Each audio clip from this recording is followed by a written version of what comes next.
Alguém já ouviu? Alguma mãe já ouviu? Mãe, mãe, e até aquela outra mulher, né? Aonde que está o meu sapato? Você que usa o seu sapato. Mãe, cadê? E aí eu fico imaginando a correria, né? Do dia a dia da mulher.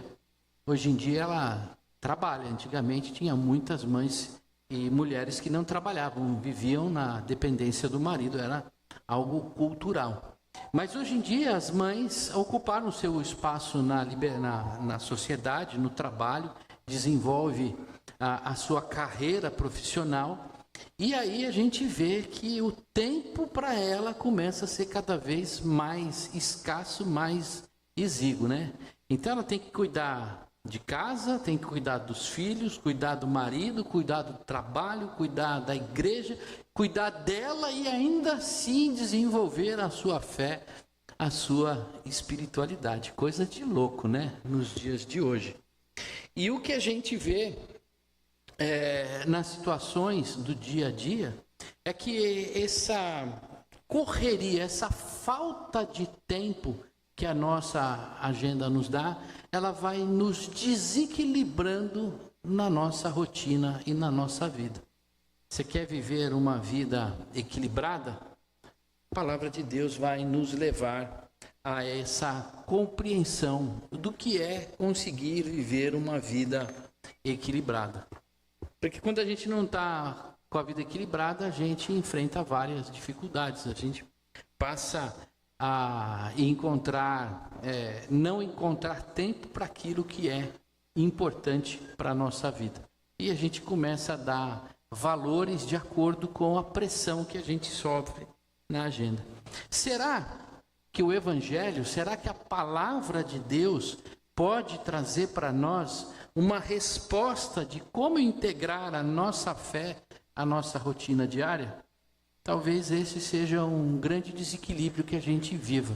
Como viver a vida manifestando e vivendo a nossa expressão de fé?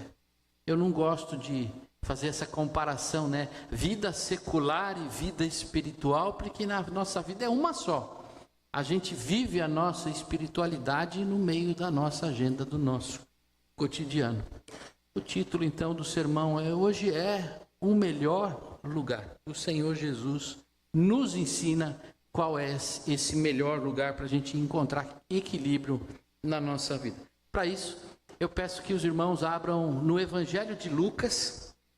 Não adianta procurar em Marcos, Mateus, porque só está lá em Lucas, não está em João também. É um relato só que Lucas faz. Lucas 10, do verso 38 até o verso 42. É um pequeno acontecimento do Evangelho que nós vamos conversar aqui a respeito de duas mulheres que vão nos ensinar. Você vê que em homenagem às mulheres, a gente está falando das mulheres o tempo todo aqui, como elas podem nos ajudar na nossa fé.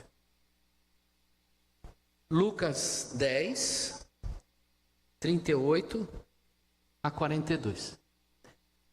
Nós vamos ler na versão nova, Almeida atualizada. Diz Lucas: quando eles seguiam viagem, Jesus entrou numa aldeia, e certa mulher chamada Marta hospedou-o na sua casa. Marta tinha uma irmã chamada Maria, que assentada aos pés do Senhor ouvia o seu ensino. Marta agitava-se de um lado para outro, ocupada em muitos serviços. Então se aproximou de Jesus e disse: o Senhor não se importa com o fato da minha irmã ter deixado que eu fique sozinha para servir? Diga-lhe que venha me ajudar. Mas o Senhor respondeu: Marta, Marta, você anda inquieta e se preocupa com muitas coisas, mas apenas uma é necessária. Maria escolheu a boa parte, e esta não lhe será tirada. Vamos orar mais uma vez. Pai, obrigado, Senhor, pela tua palavra. Muitas vezes, Senhor, recorremos a várias coisas, Senhor, a várias palavras para tentar confortar o nosso coração. Mas nós só sabemos, Pai, mas nós sabemos que só a palavra do Senhor, meu Pai, traz o alívio e o conforto que nós precisamos, Senhor, para encontrar equilíbrio na nossa vida. Por isso pedimos a Ti, Pai, que através do Teu Espírito Santo, o Senhor fale no mais profundo do nosso coração.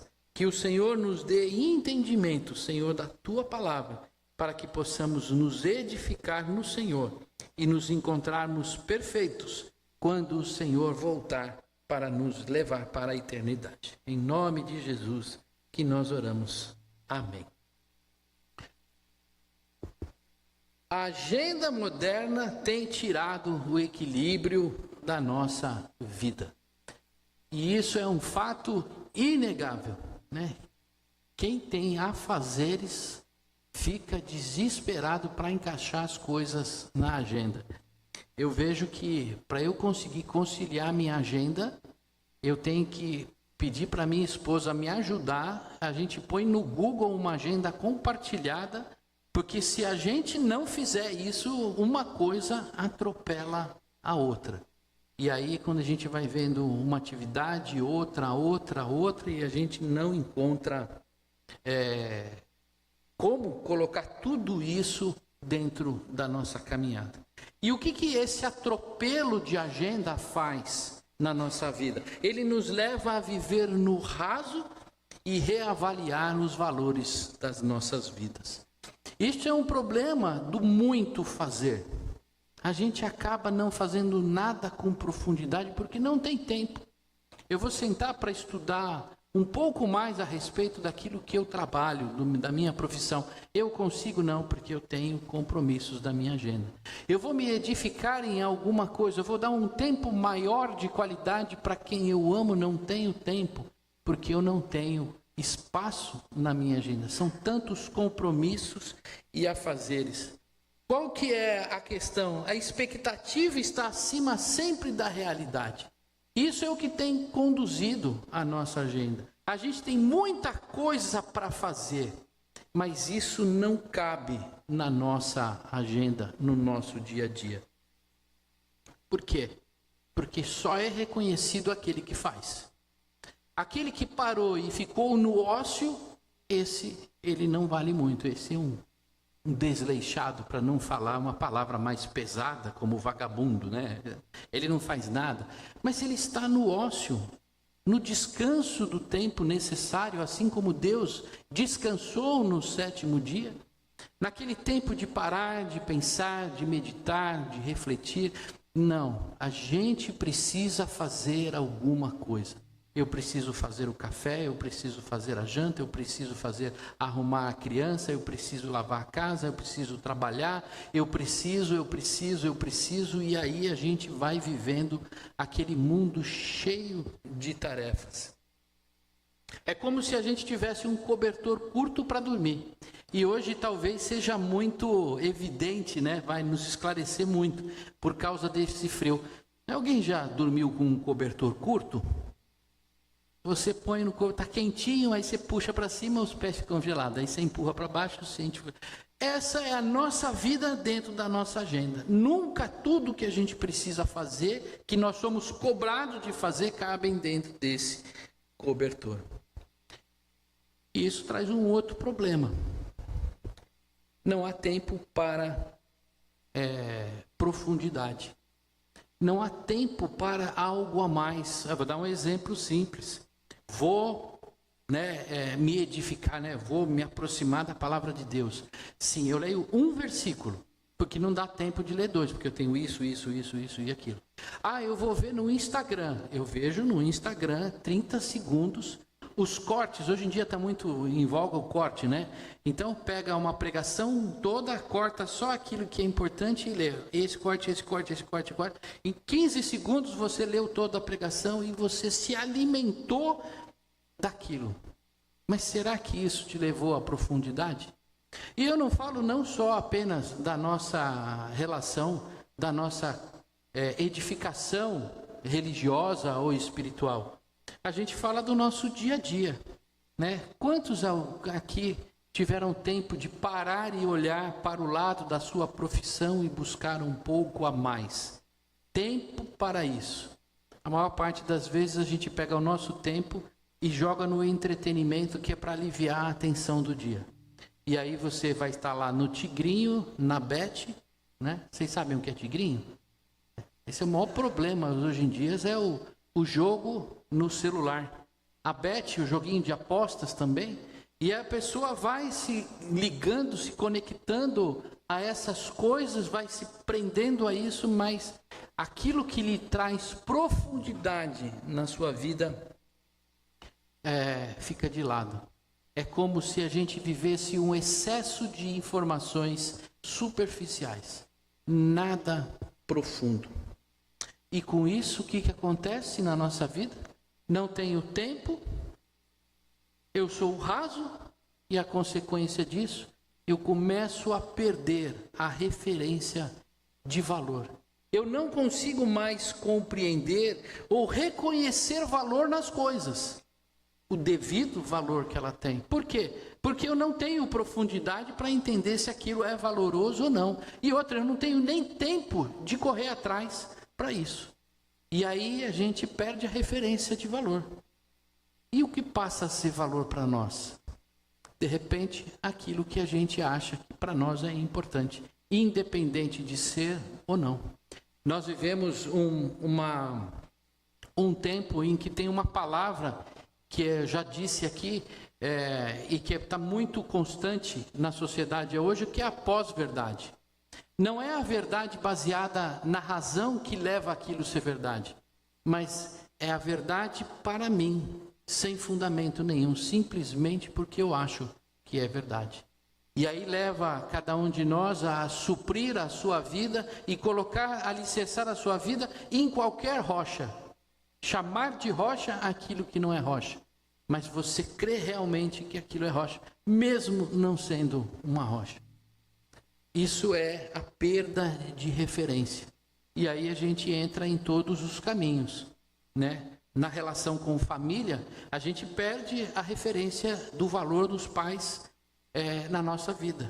O respeito e a consideração em relação a eles, por eles serem os nossos pais. Quantas vezes os filhos perdem referência nisso e as mães sofrem porque os filhos não enxergam esse valor. Quantos pais mais velhos são abandonados porque os filhos não veem o valor de cuidar dos pais que ficaram mais velhos. No trabalho, o chefe perdeu valor. Hoje a gente tem o estagiário, aquele que acabou de entrar, querendo mandar no chefe e não reconhecendo a autoridade dele. E aí a gente vê isso também dentro da nossa manifestação de fé, na nossa religiosidade, espiritualidade, como a igreja queira chamar. A gente perde o valor do sagrado, como a gente viu domingo passado. A gente começa a perder referências. Tudo isso é esse desequilíbrio que a vida moderna empurra a gente para o caos. Será que as nossas vidas têm sido impactadas por essa pressão dos tempos modernos? Marta e Maria também sofriam a pressão do seu tempo. Parece estranho falar, mas naquele tempo elas também viviam situações como nós vivemos, sim. Coisas diferentes. Lá não tinha celular, lá não tinha inteligência artificial, lá não tinha veículo motorizado. Lá era uma vida diferente, mas também elas viviam as suas pressões. E Jesus foi numa caminhada dele, lá na casa de Marta, Maria e Lázaro, né? Porque elas estavam em Betânia e eram irmãs de Lázaro. Foi lá que ele foi. Provavelmente porque ele já conhecia a caminhada delas como discípulas de Jesus. Elas já eram naquela época, né, discípulas de Jesus. Elas eram hospitaleiras, piedosas e viviam as pressões das suas agendas. Vamos parar para pensar um pouquinho? Como que elas vivem a mesma coisa que a gente vive hoje? Primeiro, elas serviam ao Senhor Jesus? Serviam ao Senhor Jesus. Ele conhecia e foi na casa delas. Hoje, todos que estamos aqui conhecemos o Senhor Jesus. Opa, uma igualdade nisso, uma semelhança. Uma outra coisa, elas trabalhavam? Sim, elas trabalhavam. E outra, era uma família diferente, porque ali ela não tinha marido, nem pai. Elas estavam sozinhas, e a casa era de Marta. Então não tinha um chefe da casa, senão Lucas falaria, na casa do marido de Marta. Mas como Marta era sozinha, e Lucas cita que foi na casa de Marta, significa que ela era a chefe da casa, responsável por aquela casa. Então ela trabalhava? Trabalhava, senão de onde que vinha o dinheiro? De onde que vinha o sustento dela? Não é dito nas escrituras que ela era acolhida pela igreja, nem coisa nenhuma. Ela trabalhava, ela dava duro. Ela tinha que cuidar de casa e cuidar do trabalho. Ela tinha que cuidar da sua irmã também, porque ela era a responsável pela casa. Será que ela não vivia as suas dificuldades? Será que ela tinha que ir na igreja? Quem imagina? Se elas eram piedosas, elas tinham que ir no templo. Elas iam no templo, lá nos templos, junto nas sinagogas, e lá elas estudavam, não dentro da assembleia da sinagoga, mas elas iam, porque lá dentro da assembleia da sinagoga eram os homens. Mas elas iam aprender a respeito da sua fé e viviam as suas práticas espirituais. Nós somos Igreja de Jesus Cristo, nós trabalhamos e nós vivemos a nossa fé no nosso dia a dia. Elas passavam por aflições de doença, por questões de dificuldade emocional, conflitos, ou será que Marta nunca brigou com Maria? Difícil imaginar que elas viviam bem. Inclusive a gente viu no relato aqui de Lucas a Marta falando, Jesus, Maria está sentada lá, ó. Imagina se elas não conviviam conflitos dentro da sua, no dia a dia. O que a gente pode ver é que aquilo que a gente vive hoje, elas viveram lá também. Em momentos históricos diferentes, mas elas também viviam isso. Agora o que eu quero chamar a atenção é que nenhuma delas deixou de ser mais crente ou menos crente do que a outra. A palavra de Deus não faz uma comparação de que Maria era mais crente do que Marta, porque Maria ficou aos pés de Jesus e Marta era rebelde, ela não ficou. Não está escrito isso aí no texto que vocês leram. Então, o que a gente pode ver? A gente pode imaginar ou não, aprender desse texto, é que a nossa experiência espiritual, ela varia de acordo com aquilo que a gente vive. Então, Marta era discípula, Maria era discípula, só que elas experimentavam ou viviam sua vida espiritual de forma diferente.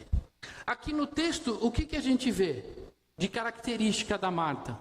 Marta era aquela ansiosa, ativa, responsável, preocupada com a casa.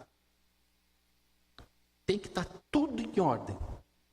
Mas caiu uma folhinha, arruma. Amor, você está rindo por quê, meu bem? Desculpa. Maria Madalena. Não é Marta Madalena. Gente, a Marta era assim. Ela vivia ansiosa por tudo aquilo que ela tinha que fazer.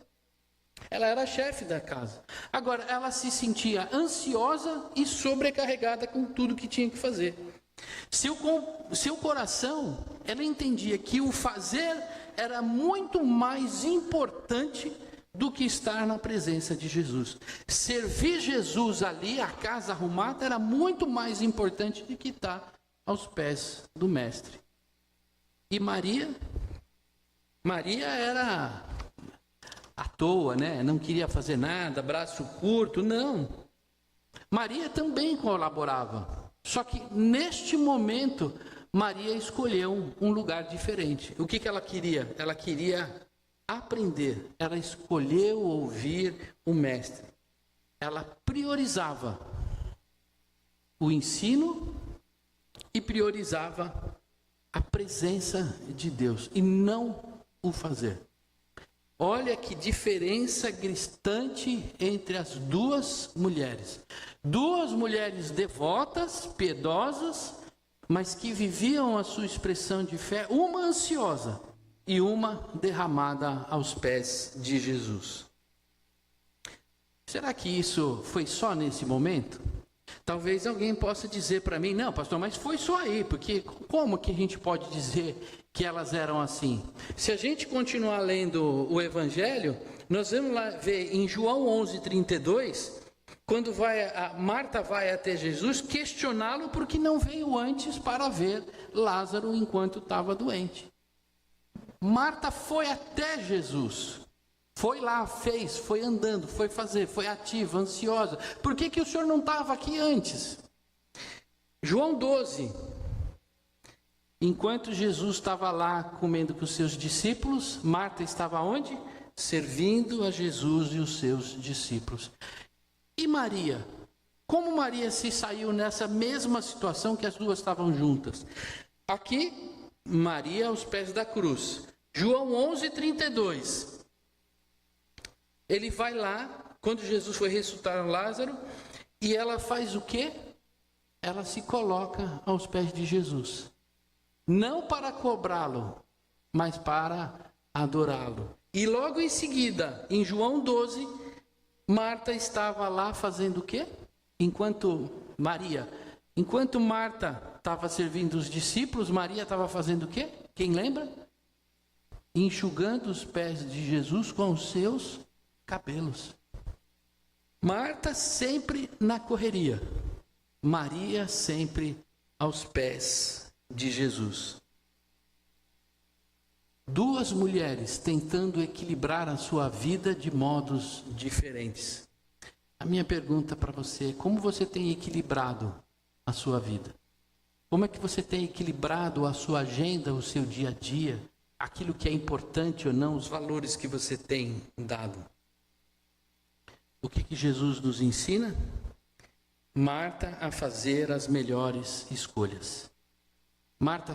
Jesus disse a Marta: Marta, não escolha aquilo que você está escolhendo, faça melhor as suas escolhas. As suas escolhas não têm sido boas. Jesus traz equilíbrio a essa casa, com uma palavra de sabedoria. Só uma coisa é necessária, Jesus fala. E qual é essa coisa? Estar aos pés do Senhor Jesus. Maria escolheu sentar-se aos pés do Senhor. E o que ela queria? O que ela pensava? Que o começar da vida, o ponto inicial de tudo na sua caminhada, começa aos pés de Jesus. Ele direciona o que deve fazer, a partir, quando, como, onde. É a partir da intimidade, do relacionamento que a gente impõe a nossa agenda. Quando colocamos Jesus no centro, o trabalho deixa de ser um fardo e passa a ser uma vocação. A minha agenda já não é mais conduzida a partir daquilo que eu quero, mas é a partir da minha experiência de vida, de eu experimentar Jesus na minha vida, é que eu direciono os meus afazeres. Isso é impressionante e muda tudo na nossa vida. Porque a partir daqui, da experiência que nós temos com Jesus, quando Ele começa a mudar a nossa vida e a gente vive segundo Ele nos ensina, então tudo se encaixa na nossa agenda. Talvez a gente possa questionar: mas eu vivo segundo com Jesus centro da minha vida, mas a minha agenda continua cheia. E cadê esse paradoxo? Como resolve? Eu continuo sendo mãe, continuo tendo que trabalhar, continuo tendo que ir na igreja. Como que eu resolvo essa equação? Talvez seja uma dúvida. A questão é, a partir de Jesus, a gente muda os valores, a gente muda as nossas prioridades. A gente não faz tudo o que a gente quer. A gente põe na nossa agenda aquilo que a gente acha que é importante. E de acordo com o grau de importância que ela tem. E aí a gente começa a fazer uma montanha de coisa, e aí a gente não dá conta, e faz tudo pela parte. Vou dar um exemplo interessante, como a gente vive isso na prática. Eu tenho me encontrado com o Gideon todos os meses. Ele está caminhando conosco, né? O conselho está acompanhando a caminhada conosco, para no futuro Deus confirmar no nosso coração o caminho dele no ministério da palavra. E nós sentamos na sexta-feira, na quinta-feira, quarta-feira, sentamos, você vê como a agenda corre, né? Na quarta-feira, e o que nós conversamos lá? Não ponha tudo que você está na sua agenda, não foi? Nós falamos, não encha a sua agenda, ponha prioridades e aquilo que é importante. Aí eu fui confrontado pela palavra de Deus. Eu chego na quarta-feira e falo para o Gideon, não põe tudo na sua agenda. Organiza para botar aquilo que é importante. Cuida da sua esposa, da sua família, cuida da sua vida profissional. Isso é importante. Sábado, de manhã, sexta à noite, reunião na diretoria do presbitério. Sábado de manhã, mercado solidário. Domingo à noite com jovens. Sábado à noite com jovens. Eu liguei para a Tainá e encontrei com a Tainá e falei, Tainá, eu não poderei estar no sábado à noite com os jovens, porque eu tenho que estar com a minha família. Foi dar prioridade a partir da centralidade em Jesus Cristo. Eu sou pastor, tenho meus compromissos com a igreja, mas eu tenho que entender o que é prioridade na minha vida, na minha caminhada. Senão eu ponho um monte de coisa e a minha vida vive desequilibrada. O que nós precisamos fazer é começar a desenvolver a nossa vida a partir de Cristo no nosso centro. A partir daquilo que glorifica a Deus, como que eu vou chegar lá? Agora, o que a gente precisa pensar é que só encontramos equilíbrio quando estamos no melhor lugar. E o melhor lugar, para encerrar, é nos pés de Jesus. Não existe outro lugar melhor para estar senão com Jesus na centralidade da nossa agenda, da nossa vida e dos nossos caminhos. Quando colocamos Jesus como centro de nossas vidas, recuperamos a referência de valor. Passamos a ver que o mais valoroso para nós não é o nosso emprego, a nossa família, o mais importante para nós é o Senhor Jesus Cristo. E a partir dali, eu equilibro a minha relação com a minha família, com o meu trabalho, com a igreja em todos os sentidos. Precisamos estar atentos. Nós precisamos nos livrar dessa questão de que o que eu acho que é importante para mim, e isso para mim é verdade. Quebrar essas falsas verdades ou essas pós-verdades que vêm no nosso coração, querendo informar que outras coisas são mais importantes na nossa vida do que a centralidade em Jesus. A gente resgata o valor quando a gente põe Jesus no nosso coração. Com isso, nós conseguimos sair de uma fé rasa para uma experiência profunda com Deus. Quando o Senhor Jesus é centralidade na nossa vida, a gente tem tempo para uma experiência mais profunda. Eu não vou mais viver a minha fé a partir de Instagram, de YouTube. Pego 5, 6, 7, 8, 9 pastores diferentes, de ramos diferentes, de linhas diferentes, trechos diferentes. E aí eu leio aquele trecho que foi cortado, que quer dizer aquilo que eu quero e aquilo então que ele disse que vai me dar certeza daquilo que é bom para mim. Aí eu ponho a minha vida sobre essa rocha que eu criei para mim. Nós precisamos ir a fundo. Nós precisamos buscar na palavra. Ah, pastor, você vai falar para vir na escola dominical, é legalismo, né? Não. A gente está lendo todo dia, nós temos uns trechos bíblicos, versículos bíblicos que a gente tem que ler. Acha espaço na sua agenda e leia esse texto. Você precisa uma estrutura mais sólida para enfrentar todas as pressões que o tempo moderno está dando. E aonde você vai encontrar essa estrutura? Na escola bíblica dominical. É aqui que a gente vai entender o texto, é aqui que Deus vai nos edificar, vai criar comunhão. Então não é vir por vir, mas é procurar mais profundidade. Reorganizamos nossa agência não mais para abraçar o mundo e ser reconhecido pelos outros como alguém que dá resultado, alguém que faz.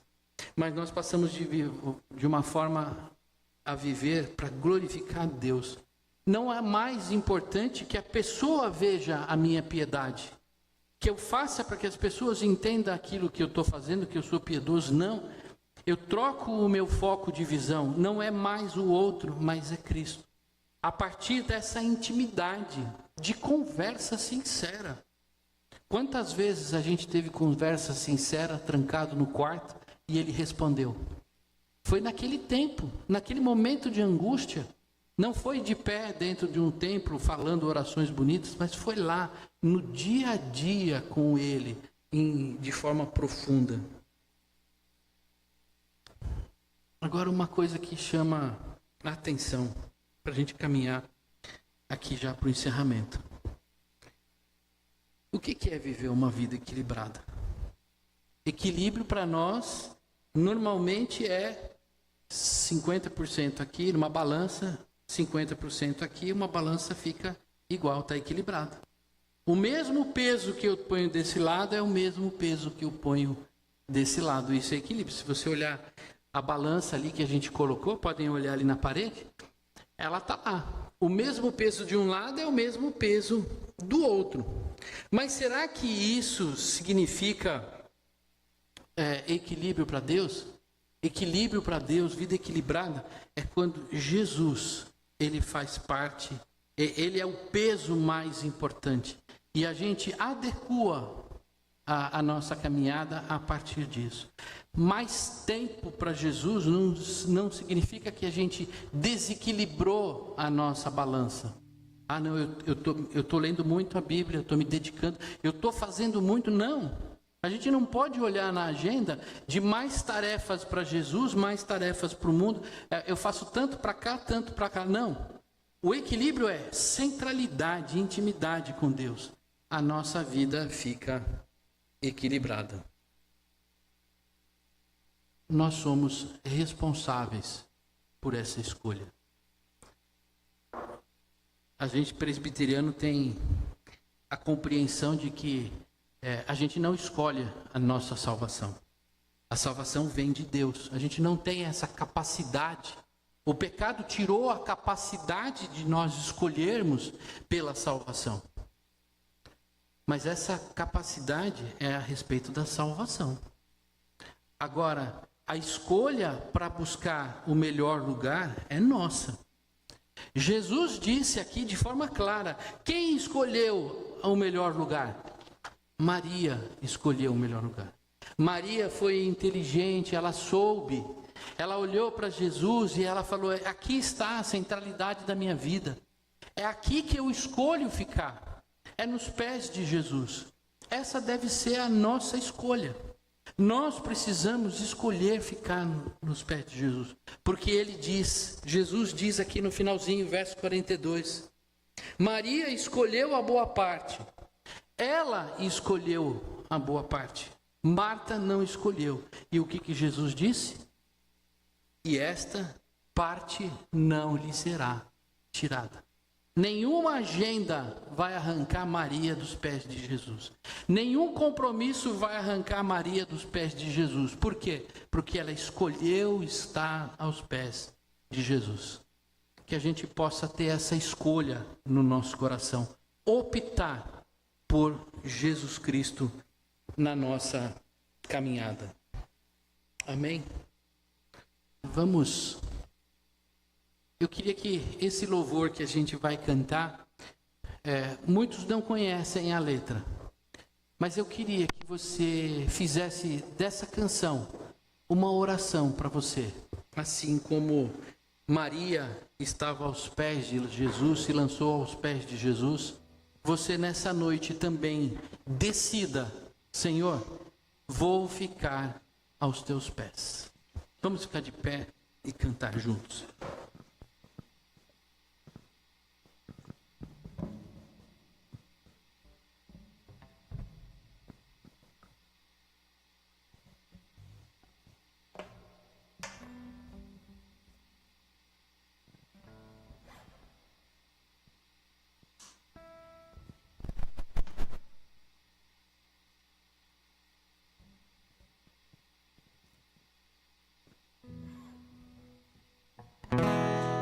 precioso Jesus, aos pés aqui estou, que eu poderia te oferecer por tudo que tu és. Tudo que tenho eu derramo aos teus pés. Não importa quanto custou, Jesus, teu valor é maior. Eu encontrei o meu tesouro, eu encontrei o bem mais precioso, eu encontrei o meu tesouro, eu encontrei o bem mais precioso.